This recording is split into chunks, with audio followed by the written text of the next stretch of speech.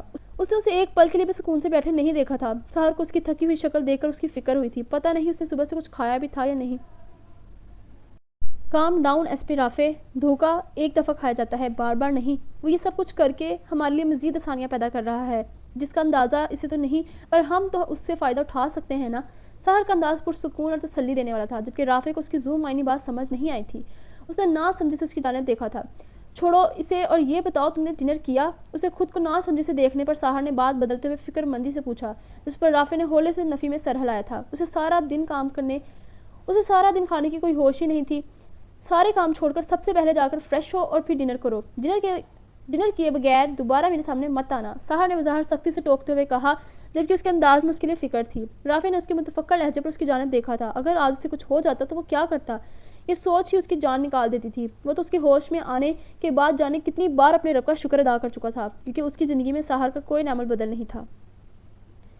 میں آج کے بعد سائے کی طرح آپ کے ساتھ رہنے والا ہوں۔ میں یہ آپ کو بات ابھی سے بتا رہا ہوں۔ آپ کو مجھے ہر جگہ اپنے ساتھ برداشت کرنا ہوگا۔ میں اب آپ کو کچھ نہیں ہونے دوں گا، کیونکہ اگر آپ کو کچھ ہوا تو میرا خیال کون رکھے گا؟ میرے پاس آپ کے علاوہ کوئی خیال رکھنے والا نہیں۔ وہ اسے سناتا ہوا بظاہر سنجیدگی سے کہہ رہا تھا، جبکہ اس کے لہجے میں چھپے ڈر کو ساحر نے بخوبی محسوس کیا تھا۔ اس کا تو ایک ہی حل ہے کہ تم جمال انکل کی بات مان لو اور لے آؤ اپنے خیال رکھنے والی۔ ساحر نے اسے ایموشنل بلیک میل کرتے ہوئے فوراً بات بدلی تھی۔ وہ صبح سے ان سب کی آنکھوں میں اپنی وجہ سے آنسو دیکھ کر اپنے دل پر بوجھ محسوس کر رہا تھا۔ بالکل نہیں، میں کنوارا ہی رہوں گا اور آپ ہی میرا خیال رکھیں گے۔ ویسے بھی آپ کا سالہ بھی تو ہوں، اس حساب سے آپ کو مجھے تھوڑی سی عزت بھی دینی چاہیے۔ اس کی بات کا مطلب سمجھتے رافع نے سرت سے انکار کیا تھا اور شانے اچکاتے ہوئے اسے اپنی اہمیت بتانی چاہی۔ جیسے بے مروت، بدتمیز، خشک مزاج اور پتھر دل تم، بالکل ویسی ہی تمہاری وہ بہن۔ نکلو یہاں سے، ورنہ ابھی کے ابھی تمہارا دماغ ٹھکانے لگانے میں 1 منٹ نہیں لگاؤں گا۔ بڑے آئے میرے سالے۔ اسرا کے ذکر پر تو ساحر اس قدر بنایا کہ اپنے اندر کی بھڑاس نکالنے پر خود کو روک نہ پایا۔ وہ جھڑکتے ہوئے اسے کہتے خفگی سے اپنی گردن سے ایک دم اٹھتی درد کی ٹھیس کو برداشت کرتا سر جھٹک کر رہ گیا، جبکہ اس کے یوں غصہ کرنے پر اس کے سانپ پر کھچاؤ پڑا تھا، جس پر اس نے لب بھنج کر اس تکلیف کو برداشت کیا تھا۔ دوسری جانب رافع نے حیرت سے منہ کھولے اسے دیکھا تھا۔ اس میں یہ ساری خوبیاں کب سے آ گئیں؟ وہ تو صبح سے اس کے لیے تڑپ رہا تھا اور وہ اسے پتھر دل کہہ رہا تھا، جبکہ لمحوں میں اس کے چہرے پر آئے بے مقصد غصے کا مطلب سمجھتے اس نے اپنے نچلے لب کو دانتوں تلے دبا کر اپنی مسکراہٹ روکی تھی۔ مطلب وہ اسرا کا غصہ اس پر اتار رہا تھا۔ کیا آپ میری بہن کو مس کر رہے ہیں؟ اگر آپ کو اس کی یاد آ رہی ہے تو مجھے بتا دیں، لے آتا ہوں جا کر اسے آپ کے پاس۔ رافع نے شریر سے لہجے میں اس کی جانب ذرا سا جھکتے ہوئے جلتی پر تیل کا کام کیا تھا، مگر ساحر نے وہی اس کی گردن دبوچ لی تھی، جس پر رافع کی سانس حلق میں ہی اٹکی تھی۔ وہ اپنی بے اختیاری پر خود کو کوس کر رہ گیا۔ جسٹ گیٹ آؤٹ، برہم نگاہوں سے اسے گھورتے ہوئے وہ کھا جانے والے لہجے میں بولا تھا، جب اسی لمحے کمرے کا دروازہ کھول کر سب اندر داخل ہوئے تھے۔ ارے یہ کیا کر رہے ہو ساحر، چھوڑو اسے۔ زیبا نے جیسے ہی کمرے میں قدم رکھا تو سامنے کا منظر دیکھ کر اسے ایک پل اپنی نگاہوں پر یقین نہیں آیا تھا۔ اس نے فوراً اس کی گرفت میں پھڑپڑاتے رافع کی گردن سے آزاد کروائی تھی۔ رمیسا بیگم نے تعصب بھری نگاہ ساحر پر ڈالی تھی، جبکہ رافع نے تو باقاعدہ جان بچانے پر زمر کا شکریہ ادا کیا تھا اور کچھ ہی دیر میں وہاں سے نکل گیا تھا، جبکہ ساحر کو اسرا کے ساتھ چھیڑ کر اسے بہت مزہ آیا تھا۔ نرس کمرے میں داخل ہوئی تھی، اس نے ساحر کو درد کم کرنے کا انجیکشن لگایا تھا اور آرام کرنے کی تلقین کرتی کمرے سے باہر نکل گئی۔ نرس نے کمرے کی ساری لائٹس آف کر کے صرف ایک ڈم لائٹ چلا دی تاکہ وہ سکون سے آرام کر سکے۔ رمیسا بیگم اس کے پاس بیٹھی تھی، جبکہ زمل حاشر کو دیکھنے باہر چلی گئی، جو حنان کو لیے باہر کی جانب بڑھا تھا۔ ساحر نے اپنی تھکن زدہ سنہری آنکھیں بند کی تھی۔ اسے اپنے پورے جسم میں ایک عجیب سا درد اٹھتا محسوس ہو رہا تھا، جو کہ بہت شدید تھا۔ آنکھوں کو سختی سے نیچے وہ جیسے یہ سب برداشت کر رہا تھا جب اس کے ذہن کی سکرین پر اس کا حسین چہرہ لہرایا تھا۔ یوں لگتا تھا جیسے آج پورا لاہور اس سے ملنے آ گیا ہو، مگر وہ جسے آنا چاہیے تھا اسے تو ایک کال کر کے بھی اس کی خیریت نہیں پوچھی تھی۔